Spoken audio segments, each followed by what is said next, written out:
বন্ধুরা নমস্কার। বিষয় মনোকষ্টের ক্ষতি। বন্ধুরা, হামেশাই আমরা অধিকাংশ মানুষ কথায় কথায় না আমরা মন খারাপ করে ফেলি, মনোকষ্টের শিকার হয়ে পড়ি। কেউ কেউ আবার বলি এরকম, আরে ওর মনটা না খুব দুর্বল, ও না ভীষণ সেন্সিটিভ। এটা কোনো কাজের কথা নয়। দেখবেন এই যে কাঁচা লোহা, তাকে জায়গা মতো ব্যবহার করতে হলে সঠিকভাবে হিট ট্রিটমেন্ট করা হয়, প্রয়োজন অনুসারে তাকে তৈরি করে নেওয়া হয়। তেমনই মানুষের মন।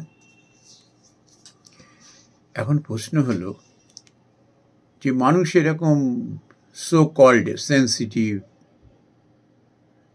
টাচি, এই ধরনের কথাগুলো আমরা ব্যবহার করি। আমরা কেন এরকম হয়? তার কারণ হলো, মূল কারণ যেটা শ্রীমদ্ ভগবদ গীতায় বারবার করে, বিশেষ করে যদি 18 চ্যাপ্টারে আমরা যাই, একদম অন্তিম যে অধ্যায় এবং অন্যান্য অধ্যায় একই কথা। এই জন্য শ্রীরামকৃষ্ণ পরমহংসদেব বলেছেন যে গীতার সার কথাই হলো ত্যাগ। 10 বার তুমি গীতা গীতা এরকম উচ্চারণ করতে থাকবে, দেখবে তখন তোমার মুখ থেকে ত্যাগ কথাটি এসছে। গীতার সার কথাই হলো তাই। আমাদের এই মনোকষ্টের কারণ কি জানেন? কর্তৃত্ব অভিমান। সবসময় আমি করলাম, আমি করছি, দেখেছো আমি এরকম করে দিলাম, অথচ আমার কোনো নাম নেই। এই হলো কাল। কর্তব্য কর্ম হিসেবে আমরা কিন্তু কখনোই কাজ করি না। এই যে কত মানুষ আমরা দেখি যে কিভাবে তারা স্বার্থ ত্যাগ করেন, অন্যের কল্যাণে কিভাবে নির্দ্বিধায় তারা কত পীড়ন সহ্য করেন। স্বাধীনতা সংগ্রাম তারই তো জ্বলন্ত প্রমাণ। কি পেয়েছেন তারা? পীড়ন, অত্যাচার, মৃত্যু ছাড়া তারা জীবনে কি পেয়েছেন? দেওয়ার জন্যই তারা এসছিলেন। কি না, আমাদের স্বাধীনতা, কথা বলার স্বাধীনতা, চলার স্বাধীনতা, দেখার স্বাধীনতা।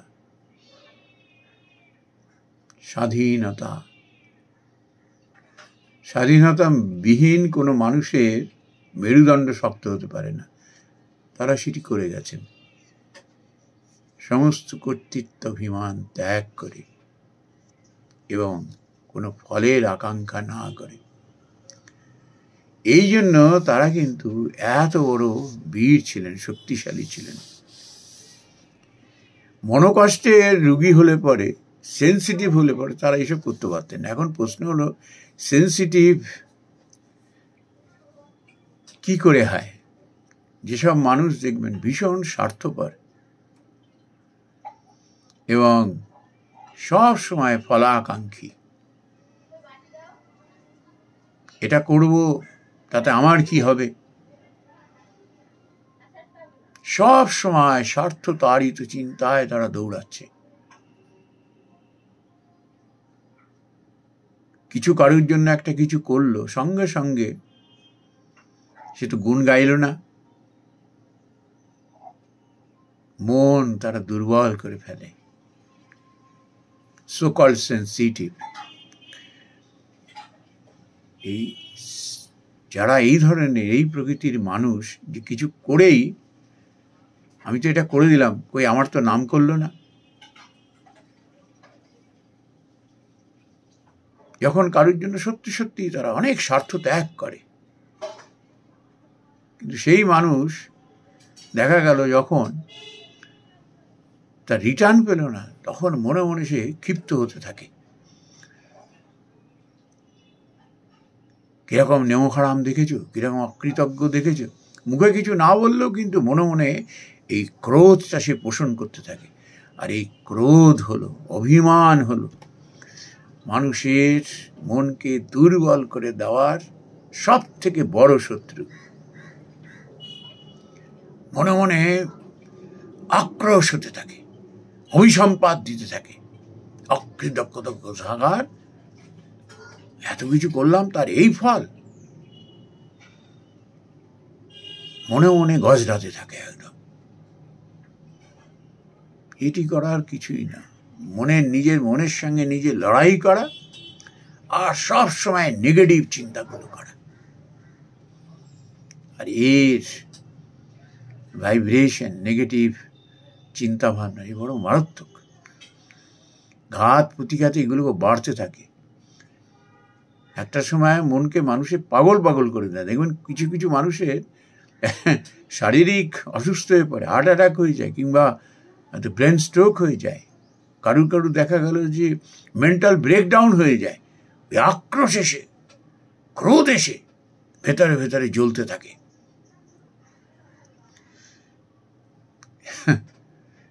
সেন্সিটিভ, খুব নরম মন, সেন্সিটিভ, এগুলোর সব হলো ডিসকোয়ালিফিকেশন আমাদের। এইগুলো কোনো মানুষের গুণাবলীর মধ্যে পড়ে না। মানুষকে কুড়ে কুড়ে খায়, কুড়ে কুড়ে খায়। সব সময় সে চিন্তা করতে থাকে। তারপর কি হলো, ক্রোধের বশে দুম করে একটা বেফাস কিছু বলে ফেললো, ব্যাস তার এবারে ড্যামেজ কন্ট্রোল করতে গিয়ে আবার চলতে থাকে তার মনের মধ্যে লড়াই। তারপর দেখা গেল শত্রুতা এসে গেল, আর এই শত্রুতাই তাকে ছায়ার মতো একেবারে তার পিছু পিছু চলতে শুরু করে দিল। কিন্তু কি হয়, যারা কর্তৃত্ব ভিমান শূন্য হয়েছে, ফলাকাঙ্ক্ষী শূন্য হয়েছে, তারা কিন্তু ওই সমস্ত দেখে না। কে কে উপকার স্বীকার করলো না করলো, never mind, they least a think for that. ভুলেই যায় তারা কার জন্য কি করলো না করলো। সে মানুষ যতবার আসে, উইদাউট এনি রিটার্ন, চাইছে, তার প্রয়োজন আছে, এটি না করে দিলে তার বিপদ হবে, এটি না করে দিতে পারলে সে ভুগবে। শিক্ষা যে দেওয়ার সময় মতো ঠিক শিক্ষা দিয়ে দেবে। আমি কে শিক্ষা দেওয়ার? আমার কাছে এসছে সাহায্যের জন্য, সেবার জন্য, ব্যাস ওইটুক করে দেওয়া। ডানাতে করে দিলাম, বাহাতো খবর পাবে না। যারা এইরকম প্রকৃতির মানুষ, তারা নিষ্ঠুর নয়,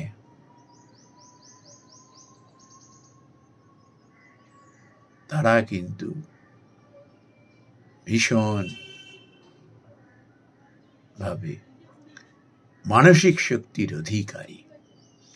বাইরে থেকে এদের বোঝা যায় না, শান্তশিষ্ট ভদ্রলোক তো, কিন্তু অসীম সাহসের অধিকারী এরা।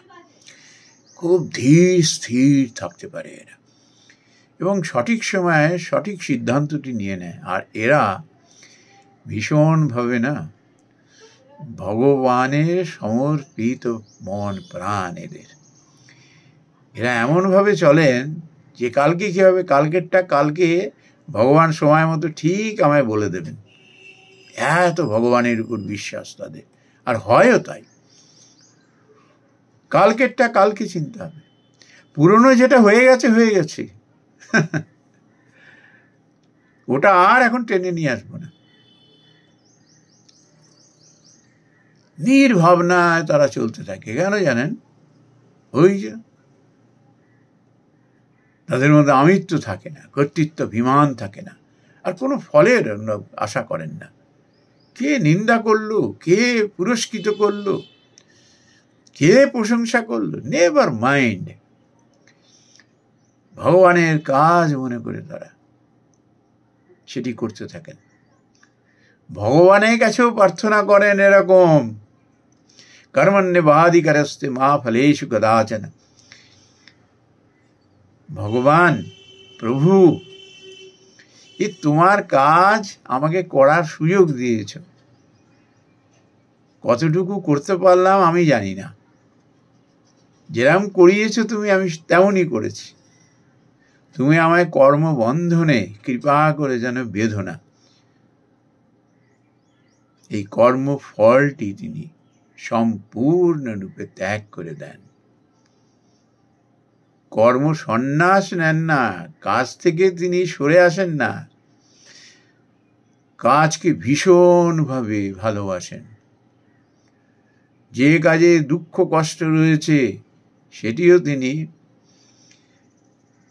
যে কাজ অনুকূলে, যে কাজ ভালো, ঠিক তারই সমতুল্য মনে করেন। সুখের কাজ, দুঃখের কাজ তিনি পূজা মনে করে সেই কাজ সম্পাদন করেন, ভগবানের কাজ মনে করে। আর প্রতিনিয়ত ভগবানের কাছে প্রার্থনা করছেন যে তোমার কাজ তুমিই আমাকে দিয়ে করিয়েছ, ফলও তোমার, শুধু তুমি আমাকে একটু তোমার চরণে জায়গা দাও। তুমি যে কাজের জন্য আমাকে পাঠিয়েছ প্রতিনিয়ত যেন সে কাজ হাসি মুখে তোমার কাজ মনে করে যেন আমি করে যাই। যারা এটি করেন না তারা বড় নীরবে নিভৃত থাকেন, প্রচারের বাইরে থাকেন। সূর্যকে তুমি মেঘ দিয়ে কত ঢেকে রাখবে, কতক্ষণ ঢেকে রাখবে, ঠিক তার প্রকাশ ঘটবে। মানুষ এইসব মানুষের সংস্পর্শে আসে এবং তারা নিজেদের জীবনকে সমৃদ্ধ করে, কিন্তু সেই মানুষ নিজেকে আড়ালে রেখে দেন। এই জন্য এদের জীবনে কোনো মনোকষ্ট বলে কিছু থাকে না। আর এরা কথায় কথায় এদের মনও খারাপ হয় না, তাই বলে তারা কঠোর মন আমরা বলি, নিষ্ঠুর না, কোমল মন। স্বামী বিবেকানন্দের কথাই ধরি না কেন, তিনি তো কি পুরো লৌহ মানব ছিলেন। আমরা তো সকলে জানি সারা বিশ্ব তিনি একা, এমন তার উদ্যম, তিনি জয় করে ফেলেছিলেন। একবার তার কোনো গুরু ভাইয়ের নাও কোনো তার সতীর্থ হবেন, তার বিয়োগ ঘটনায় তিনি খুব ব্যথিত হয়েছিলেন, কেঁদে ফেলেছিলেন। হয়তো অন্য গুরু ভাই বা পার্ষদ তাকে দেখে অবাক হয়ে গিয়েছিলেন, স্বামীজি সাধু হয়ে এরকম কাঁদছেন। তিনি বলেছিলেন, আমি এমন সাধু হতে চাইনি যে আমার হৃদয় এমন নিষ্ঠুর হয়ে যাবে যে প্রিয়জনের বিয়োগে আমার কষ্ট হবে না। এইসব মানুষ কষ্ট পান, কিন্তু নিজেকে সঙ্গে সঙ্গে নিয়ন্ত্রিত করে ফেলতে পারেন। নাহলে তো উদ্দেশ্য জীবনের লক্ষ্য যে, সেখানে পৌঁছতে পারবে না। একজন মারা গেছেন, তার সময় মতো সে চলে গেছে, তার জন্য হুতাশ করে চিৎকার চেঁচামি করে কান্না কাটি, সেই শোকে একদম চারিদিক স্তব্ধ করে দেওয়া, এর থেকে হলো উত্তম কাজ হলো তার যে আদর্শ, তার অসম্পূর্ণ কাজগুলোকে সম্পন্ন করা, তার আদর্শকে ফলো করা। তবে সেই বিদায়ী মানুষটি তৃপ্তি পাবেন, দু হাত তুলে আশীর্বাদ করবেন।